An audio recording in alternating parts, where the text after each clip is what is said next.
18:26 minutos, arrancamos en otro bloque más de La Resistencia. Comentanos, Horacio, ¿con qué continuamos? Yo hoy día quería hablar de un tema muy delicado, muy complicado, que va a ser un gran parteaguas. Es decir, hoy vamos a tener un tema que va a dividir la opinión pública e incluso va a dividir la opinión entre católicos. Estarán aquellos que consideran que es imposible que algo pueda malir sal dentro de la iglesia, y estarán aquellos que tienen una visión un poquito más conservadora, un poquito más ortodoxa, un poquito más a la antigua usanza, que lo van a tomar como esto un nuevo suceso nefasto en los últimos años. Y es que el cardenal Blaise Cupich, arzobispo de Chicago, es una de las figuras que ciertamente representa el progresismo internacional dentro del clero. Y no podemos negar de que está teniendo una relevancia muy particular en la opinión pública de Estados Unidos y también del mundo. Recientemente ha publicado un artículo en el sitio web de Outreach donde dice, y cito textualmente, que es una referencia para los católicos LGBT, el modelo de apostolado y el modelo de servicio que lleva adelante la Iglesia en los últimos 10 años. En este artículo, donde claramente y no es casual, se da en una página web que es promotora del progresismo, en este artículo el cardenal de Chicago explica en primer lugar que el clero no debe presumir de saber más que los fieles, es decir, quiere realzar lo que llamamos la voluntad popular del laico. Y da un ejemplo en forma de consejo proporcionado por el cardenal Luis Ladaria Ferrer a los obispos norteamericanos. Este último le sugirió que antes de decidir una política de exclusión de la comunión, es decir, lo que en derecho canónico se llamaba la excomunión, según Ladaria, debía intentarse comprender mejor las motivaciones de los funcionarios públicos, en referencia, por ejemplo, a Nancy Pelosi, donde se estaba pidiendo su excomunión por su apoyo abierto a políticas anticristianas.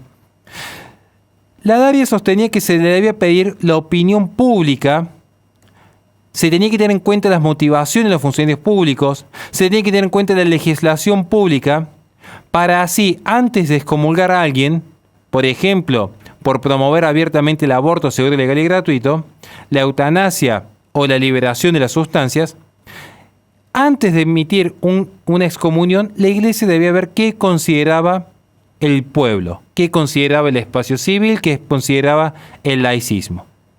Y este consejo difumina completamente lo que es la línea entre lo objetivo y lo subjetivo, entre lo personal y lo social. Porque aquí pareciera que simplemente un funcionario público, aun cuando comete un acto anticristiano, si él dice que subjetivamente es cristiano, se autopercibe cristiano, pero que por sus funciones obra contra el cristianismo, según Ladaria, según Cupich, debería permitírsele que siga en plena comunión con Roma. Una cosa es que este sacerdote se preocupe por un fiel que participa en política, y nosotros lo entendemos, y que puede por error apoyar propuestas contrarias a la moral cristiana, donde se buscaría ayudarle. Pero otra cosa muy distinta es que un párroco decida, objetivo y socialmente por el bien común de los fieles, que a partir de este momento va a ser válida toda expresión política legitimada incluso por la propia Iglesia. Es fácil de ver cómo el cardenal Cupich, queriéndose resguardar en Ladaria, aplica este consejo a los miembros de la comunidad progresista LGBT, donde explica cómo se les ha escuchado largamente, cómo sufren a causa del ostracismo y cómo hoy la Iglesia lleva adelante un discurso de odio que parece excluirlos de la común unión hacia el cristianismo. Pero incluso llega más lejos. Porque aquí cada uno podría tener su posición respecto a, por ejemplo, la adopción de niños por parte de padres LGBT. Pero lo que es cierto es que para la idiosincrasia, la tradición, la norma moral del cristiano, esto sería en principio algo inaceptable. Pero sucede luego que el cardenal en cuestión ha expuesto que recibir un niño adoptado por parte de una pareja LGBT en una escuela católica tendría que ser un ejemplo de verdadera inclusión. Lo que sucede es que aquí donde el espacio conservador ha reaccionado diciendo que esto es una forma de legitimar la apertura de políticas progresistas, donde se desvirtúa lo que es la moral pretendida, es decir, el deber ser, con los accidentes concretos de la vida cotidiana donde se puede dar un caso similar. Dice el cardenal Cupich: muchos de nuestros hermanos y hermanas católicos y católicas, nótese el lenguaje inclusivo siempre, miembros de la comunidad LGBT valoran la vida en comunidad. Están convencidos de que tienen algo no solo que recibir, sino también que dar y que debemos reconocer y acoger como iglesia. Muchas personas de la comunidad LGBT también aprenden y saben lo que es el amor sacrificado cuando asumen el papel de padres de niños que de otro modo no tendrían hogar. Básicamente este cardenal está promoviendo lo que grandes pensadores como por ejemplo Agustín Laje, Nicolás Márquez, Miklos Lukács, Pablo Mieres y Turrieta han estado intentando combatir en América desde hace años, que es la apertura a la adopción por parte de padres homosexuales. Lo que llevó en Europa al negocio de Men Having Babies, por ejemplo, que es cuando ya se empieza a vender por catálogo embriones a padres solteros u homosexuales, donde se garantiza por contrato que ese cigoto no tiene síndrome de Down ni síndrome de Tourette, donde se alquila un vientre para la maternidad subrogada y donde se ofrecen los papeles con la nacionalidad libre que se ofrece desde Ucrania hacia el resto de Europa. Esto es lo que ya está pasando en Europa. Y este es el modelo de negocio que se quiere trasladar ahora a América, pero empieza culturalmente a legitimarse mediante este tipo de mensajes.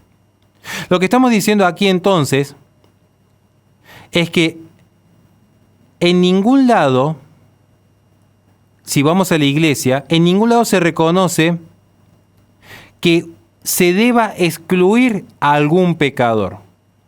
Al contrario, se los debe acoger, se los debe cuidar, se los debe guiar, porque todos somos pecadores. Pero la iglesia exige que haya un arrepentimiento y una sujeción a esa moral bimilenaria instaurada por nuestro Señor Jesucristo.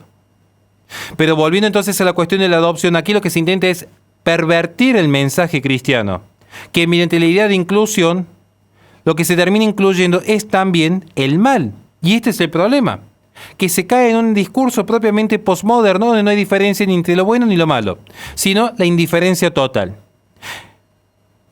Aquí tenemos que ver justamente cómo esto va en contra de lo que sostuvo, por ejemplo, la Congregación para la Doctrina de la Fe en el año 2003, donde dijo el texto de la Iglesia en aquel momento, obviamente con Benedicto XVI a la cabeza.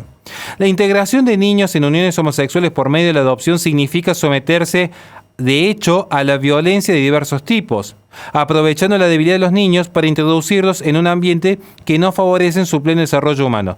Tal práctica sería sin duda gravemente inmoral y en flagrante contradicción con el principio también reconocido por la Convención Internacional de las Naciones Unidas sobre los Derechos del Niño, de que el interés superior de los mismos debe protegerse en todos los casos donde el infante es la parte más débil e indefensa. Entonces, esto es lo que hoy está dividiendo la opinión del pueblo católico en Estados Unidos.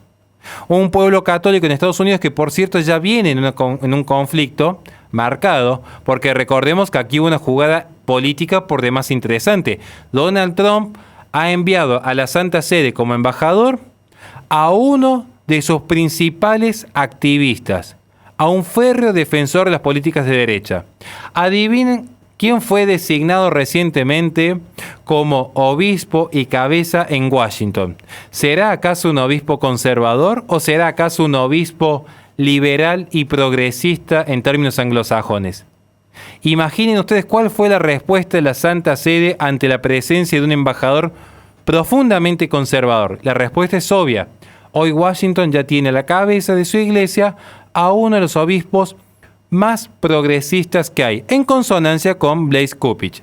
Esto para ver cómo se divide hoy el pueblo norteamericano en materia de fe. Pero cada uno tiene la libertad de opinar y pensar como desee. Bienvenidas sean las críticas, siempre que sean del respeto, porque aquí se expone nuevamente lo difícil que es tratar de conciliar justamente la convicción religiosa con un mundo moderno que se encuentra totalmente desarmado. Nada más y muchísimas gracias.